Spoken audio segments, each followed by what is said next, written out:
Good morning and good evening, everyone, depending on where you are. This is Zhen Liu. I'm working with Christine Franklin at the IBS Center for Climate Physics, Busan National University. I would also introduce my other collaborators, Professor Junyi Li, who is also a organizer of this workshop, and Arjun Babu. Sorry to change the topic because I recently moved to this IBS center and we want to present our recent work. It would be great if we can receive your comments. Today I'm going to talking about the summertime climate extremes over Asia in ultra high resolution CESM model output and their responses to CO2 forcing. The climate extremes here, we mainly refer to the 19/5 and 99th percentile of their either precipitation or temperature. From the left figure taken from the latest released report, IPCC report AR6, we can see the climate change had already affecting almost every inhabited region across the whole globe, and with their human influence contributing in many these observed changes, their increasing trend in their for their both their extreme precipitations as well as extreme temperatures.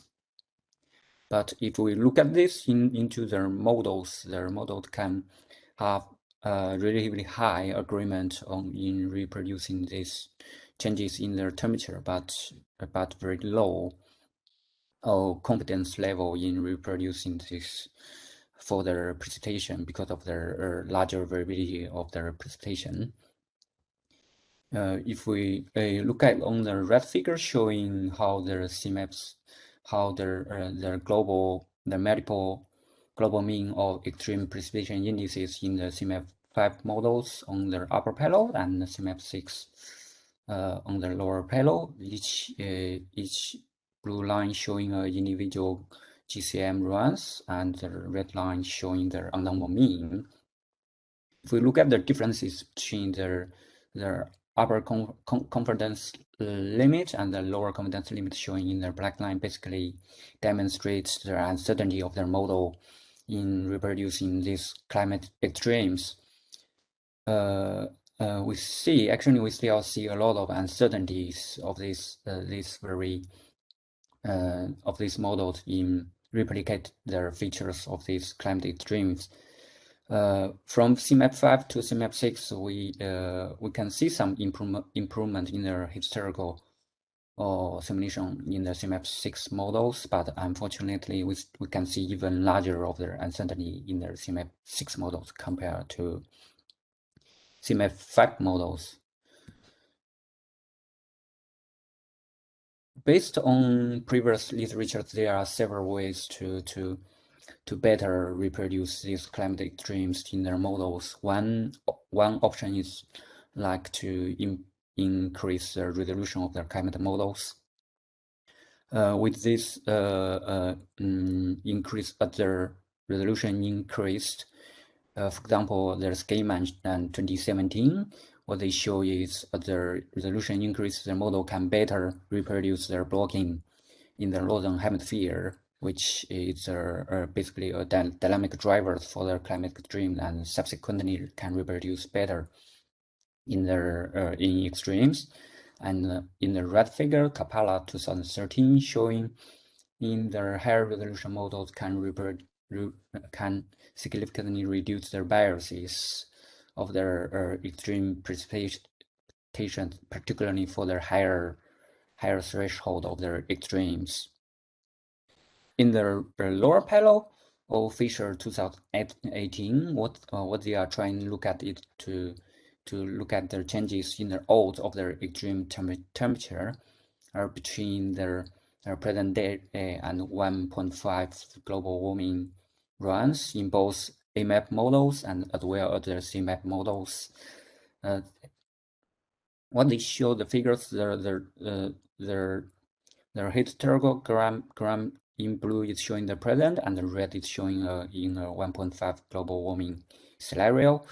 we can see the probability of the extreme temperature changes can be 12 times high in the AMAP models than compared to the coupled models produce a very high burst the climate extreme changes.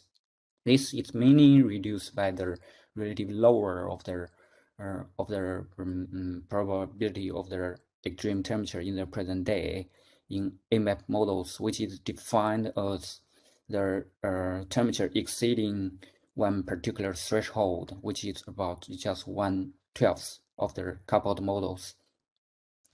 The reason for this is they explain is because of in the AMAP model we neglecting the oceanic variability. That's why we got very lateral spread of this distribution of temperatures, and subsequently we can got a very high burst extreme temperature changes.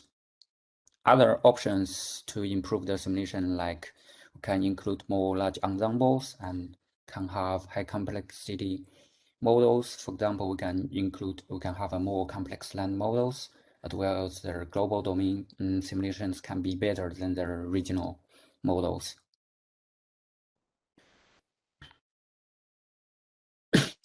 Based on this literature review, in this work, we are trying to use a very high, one of the highest resolution coupled models CESM 1.2.2 simulations with a horizontal resolution of 25 kilometers for the atmosphere and 30 vertical levels using the daily data, and 10 kilometers for this ocean with 62 levels in the vertically.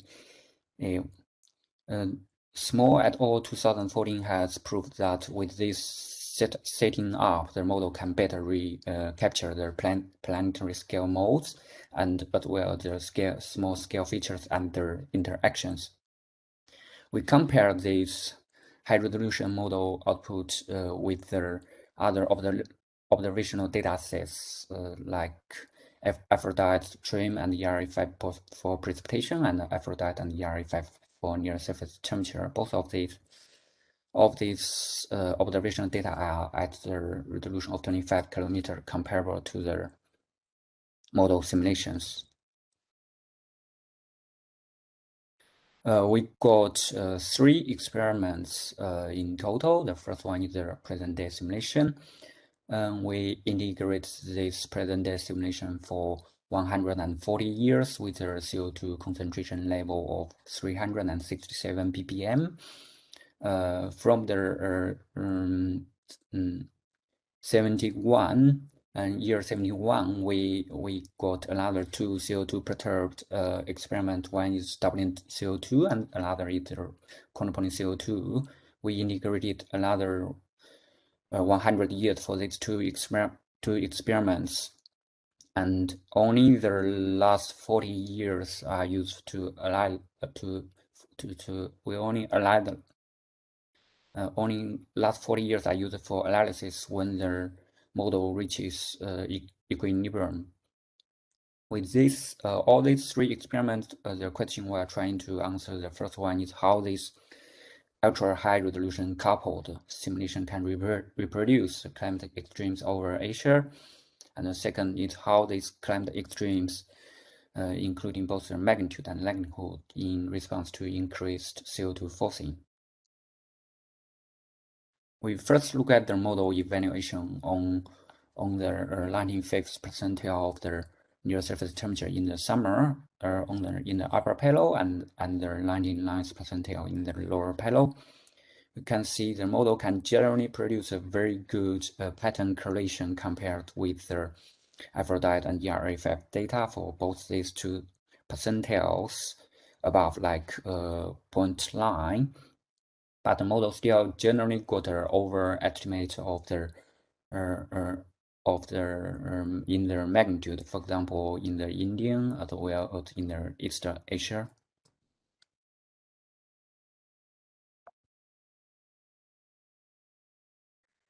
If we look at the probability density distribution of the near surface temperature in summertime, averaged over different regions, we choose 6 regions here as examples, we can see some uncertainties in their observations over South China as well as Indian. If we compare this purple line with this green line, the ERA5 data, and the after that data actually got some discrepancies.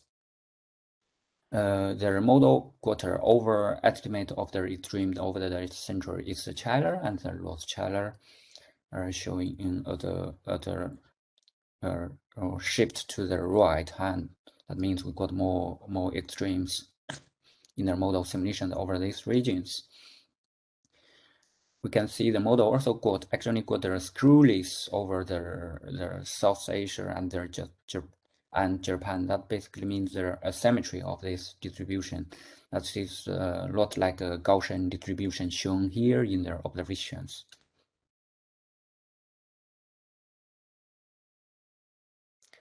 If we go to extreme precipitation, 95% of the summertime precipitation in the left panel, and the 99% of summer precipitation in the red panel.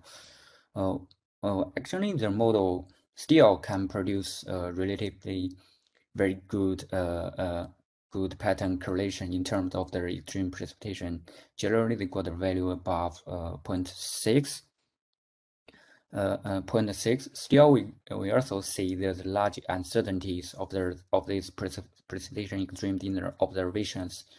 Particularly, we can see the trim generally got a very high values of these climate extremes than other observational data sets. Their present day simulation is closer to the lower bound of their observations in their 95th percentile extreme precipitation, and for example, it's closer to the Aphrodite and ERA5. But if we go to 99th percentile or precipitations, their simulation is closer to their trim data sets, and even got some overestimate over Indian and East Asia, but got an underestimate over their South China Sea as well as the Bay of Bengal.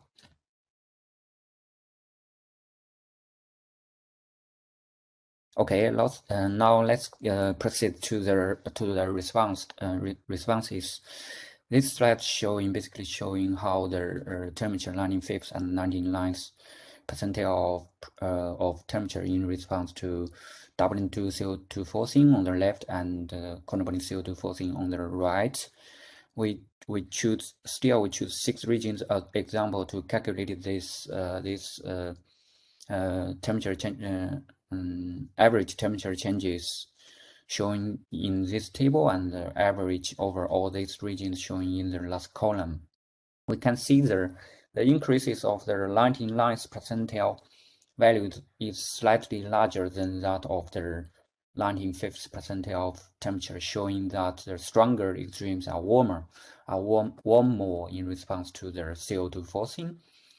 If you look at the temperature increases from doubling CO2 forcing to corresponding CO2 forcing, it's roughly scaling with their CO2 concentrations. It's about 2 times from the doubling to CO2 forcing to the corresponding CO2 forcing.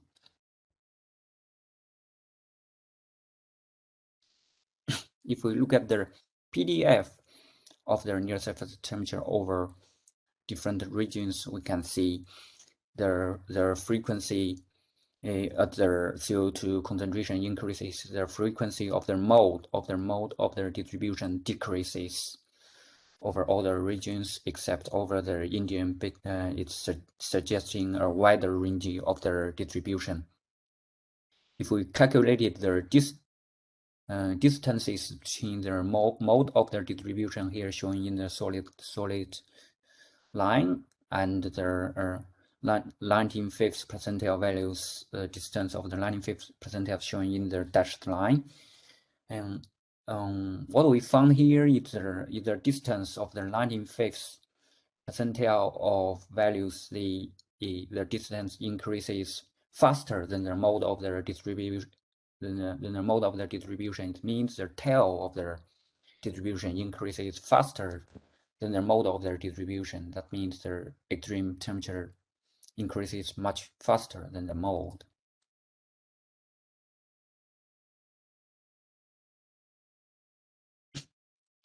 If we look at their how 19/5 percentile of their precipitation and their 19/9 percentile of precipitation in response to CO2 doubling CO2 forcing and quadrupling CO2 forcing. This slide is very similar to the temperatures. We also got the average over all these regions in the last column. We can see the regional mean increases of their CO2 forcing from doubling to CO2 forcing to quadrupling CO2 forcing is not linear for the 19/5 percentile of their precipitation, but it's roughly linear for the 19/9 percentile of their precipitation. It's roughly about 2 times here. In response to their CO2 forcing, their increases of their 19/9 percentile of precipitation is always larger than those of their 19/5 percentiles, particularly for their 19/9s. And the increase of their 19/9 percentile precipitation is even larger with higher concentration CO2 concentrations than those 19/5 percentile. For example, if we look at the 19/5 from doubling to quadrupling CO2 forcing, we just got a 5% more from 18% to 23%. But if we look at the 19/9 percentile precipitation, it's increased about 20% more in the 19/9 percentile precipitation. If we compare these changes in their precipitation and their temperature, we can see their 19/9 percentile precipitation is roughly scaling with the temperature at a rate about 7% per degree, as indicated by the Clausius-Clapeyron relationship. But this is not happen. This is not happen for the 19/5 percentile precipitation. It's much smaller precipitation changes at a lower rate in the 19/5 percentile precipitation. Another thing what we're doing here is we are trying to statistically to look at how these climate extremes in response to CO2 forcing. We use their generalized Pareto distribution to model their tail of their distribution, these climate extremes. Their cumulative distribution density of the generalized Pareto distribution is mainly determined by 3 factors. The first one is the location factors. Basically, that means a threshold above. If we choose the appropriate threshold, this data can fit the generalized Pareto distribution well. And another 2 factors is the shape factor and the scale factor. In this figure, this figure basically shows how climate extremes are the function of shape parameter on the left and the scale parameter on the right. You can see the shape parameter increases, we can got a heavier tail of the distribution, means we got stronger extremes with larger shape parameter. If we look at the scale parameters, the scale parameter increases from the dashed line to the solid line. We can see we can also got a stronger climate extremes from this sketch map. Now, if we apply, we choose the 99.99 percentile of precipitation in present day as a threshold to fit all this data over different regions. We choose this percentile of the threshold because we cannot reject the data fitting the generalized Pareto distribution at the 0.5 significance level for all the regions. So we choose this percentile. If we look at the shape parameter in the red as well as the scale parameter in blue over different regions, for example, if we look at over the South China, we cannot see much from the scale parameter because they got some overlapping. But if you look at the shape parameter, they got an increase, the CO2 increases. That means we can significantly got more very high extreme values in response to CO2 forcing over soft channel. And in the loss channel, for example, we cannot really see from these shape parameters. We can see from these scale parameters of the CO2 forcing increases, the scale parameter also increases, means we got stronger extremes over the loss channel. But that doesn't mean we can get the intensified extreme over all the regions. For example, over India here, they got an overlapping for both the shape parameter as well as the scale parameter, so we cannot infer the Indian extremes will significantly increase in response to CO2 forcing from this figure. Okay, finally I come with the summary. The first one is the ultra high CSM model can generally reproduce the spatial distribution and the magnitude of the climate extremes well.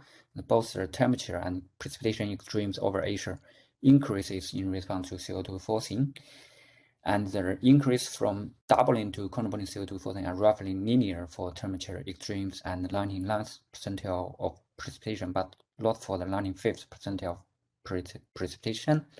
The higher extreme values are, the stronger increases they will have in response to CO2 forcing, particularly for their precipitation with higher CO2 concentrations. Yes, thanks for your listening, and I'm happy to taking any questions. Thanks.